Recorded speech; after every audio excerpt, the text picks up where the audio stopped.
Before I start this video, just keep in mind that Lumi is 22 cents.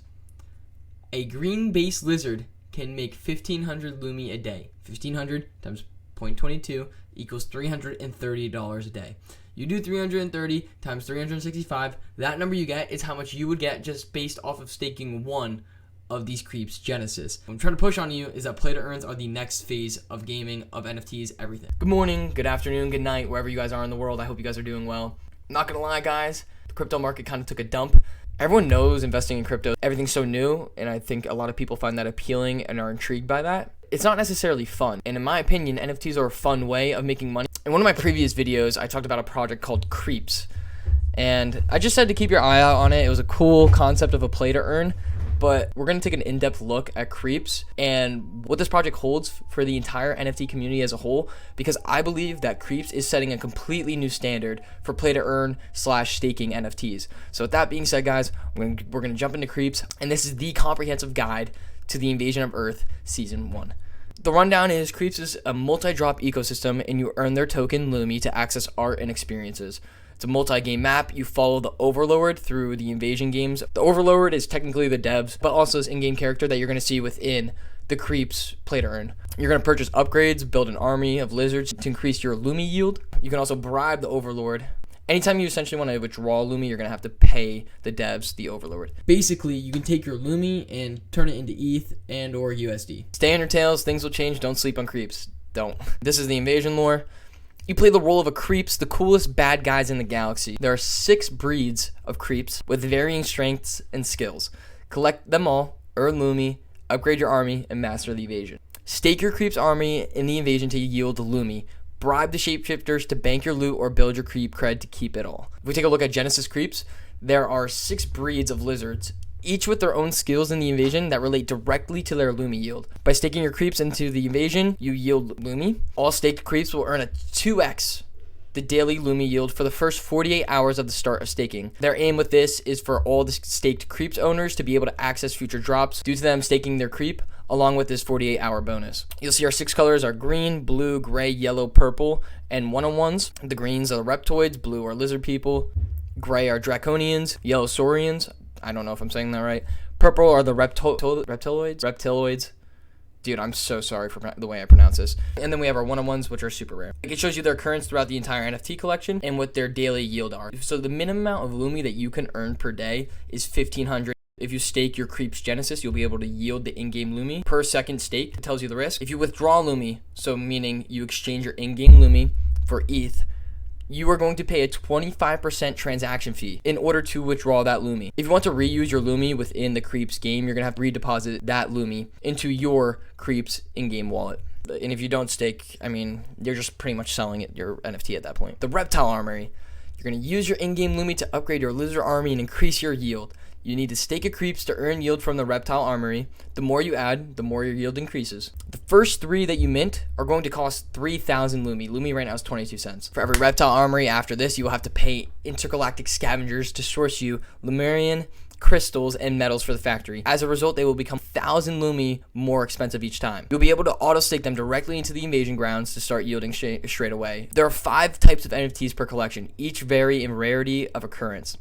So there's 5G towers, Mars rovers, and there's Spybirds. 5G towers are 55%, Mars rovers are 30%, Spybirds are 15%. 5G towers get you 600 yield, Mars rovers get you 600 yield, and Spybirds get you 600 yield. The action of auto staking is going to upgrade your in-game Lumi yield per second. So you're essentially going to be making more Lumi, which you're going to be earning more money by the second. If you do buy an NFT of the Reptile Armory and stake it, you are not going to earn Lumi unless you already have a Creepz staked. Shapeshifters are the Overlord's loyal disciples who keep order on Earth. There are 5 variations of each shapeshifter character. Collect all 5 of the single character to sacrifice, burn them to the Overlord. In return, the Overlord will mutate your characters into a mega rare animated NFT of the character. These megas are the only shapeshifters that earn a percentage of bribes from Creepz. There's a limited total number for each character. You have to collect them strategically from the shapeshifter mint if you do want to get one of those mega versions of a shapeshifter. The characters are Trump, Cuban, Paris, Musk, Snoop, Gary, mystery character. So the action is, if you collect all 5 of a single one, you're able to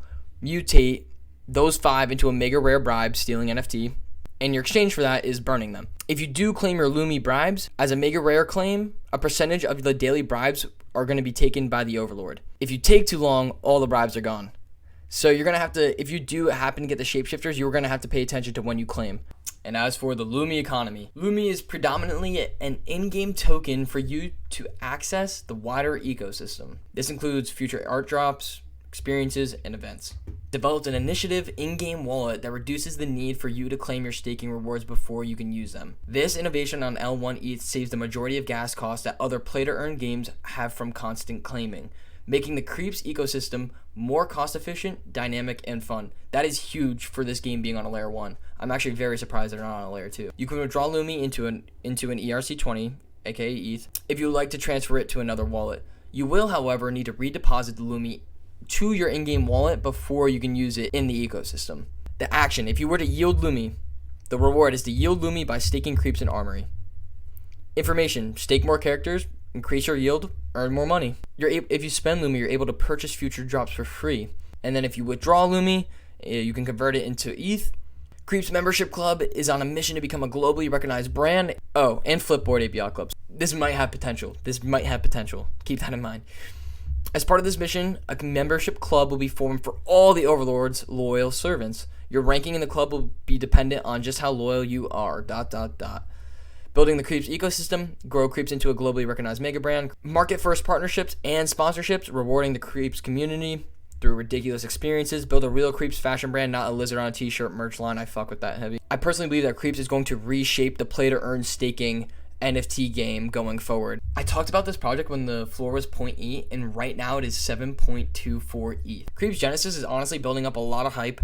The way that they have their whole entire game developed is completely different from any other play to earn. The fact that you're able to increase your yield by buying the armory characters such as the spy birds, the radio towers, as well as having these shapeshifters that can collect a certain amount of Lumi off these creeps and claim it before the Overlord gets them. This is like the true definition of like how a play to earn staking NFT game should work. There's such an incentive to hold your creeps. If you're not holding your creeps, you're definitely scouring the secondary market for the reptilian armory to increase your daily yield. Then you have the shapeshifter drop that is coming out sometime this week, where if you collect all 5 and mutate it, you'll be able to collect a certain percentage. There's an incentive to get every other NFT within this collection because they all have to deal with the Lumi yield. Creepz did such a stellar job of incorporating other NFTs that aren't their initial Creepz Genesis that actually yield the Lumi, and create an incentive for people to hold on to those other characters, because everything in this project is just relating back to Lumi. These other NFTs that you have can either collect money off of Creepz, 2 can increase your Lumi yield. And if you were to get a shapeshifter, you'd be able to decrease how much you pay the Overlord, aka the devs, aka the contract, every time you pull out Lumi. So there's an incentive to stay in the project, take out money, and collect every NFT a part of this collection. I am very bullish on Creepz Genesis. The floor is kind of high right now. If you can get into the upcoming Shapeshifters mint, that's easy money because there's already so many people spending so much money on this project. Why wouldn't people want to spend more money to decrease the amount they owe when trying to take their profits? It's a no-brainer in my book. The whole idea of just buying back into their project because you're covering your own ass when you're trying to take profits, it's just amazing. Like, every single NFT a part of this collection, from the Creepz to the Reptile Armory to the Shapeshifters, every additional NFT in this collection, aside from the Creepz, just provides more incentive for the people to hold. This whole project just wants people to hold. Watching this and like, so why are you showing me this? It's 7 Ethereum, I don't have 7 Ethereum to spend. This is the guideline, the new standard for play to earn games. You can go look at CyberKong. CyberKong's is doing it. You also yield off of CyberKong's. But unless you have the Genesis CyberKong's, you're not making money.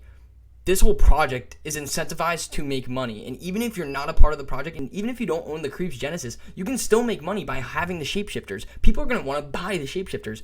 Every person that is actually staking a lot of lizards in this project are going to find out any way to decrease how much money they have to owe so they can walk away with the most profits. It just makes sense. Going forward, if you are going to invest in play to earns or staking, look for projects like this. I believe that there's going to be such a push of a play to earn meta coming to NFTs soon, especially with Microsoft buying Activision Blizzard. Play to earn gaming is close to home, not in the sense of it's going to be like Rust or Call of Duty or Fortnite. But dude, you can make $100,000 if you own one of these by just staking it. What other video game or what other game do you play that you can make a literal salary by just placing an NFT onto a website to earn an online token? It's 100% a no-brainer. That's all I got for you guys on play to earns. going forward, if you are looking for gaming / play to earn projects, Creepz is like a great standard. If they copycat Creepz, obviously don't buy into it. But the idea here is that they create incentives for people to continually buy into their project. I was not expecting this to go to like 7.24 ETH. After seeing the price go up by as much as it did, I had to really go in and get a full detailed explanation. And guys, going forward, I truly believe that play to earns are going to take over. We still have our PFPs, but just keep in mind, guys, NFTs are just a concept. They're just this idea, so they can literally be anything you want. I hope you guys enjoyed this video. If you did and learned something new, drop a like, hit that sub button. If you guys got any alpha for me, any suggestions, recommendations, critiques, drop them in the comments below. I hope this broke down play to earn gaming for you guys a little bit more and taught you guys what to look out for in regards to play to earn staking projects.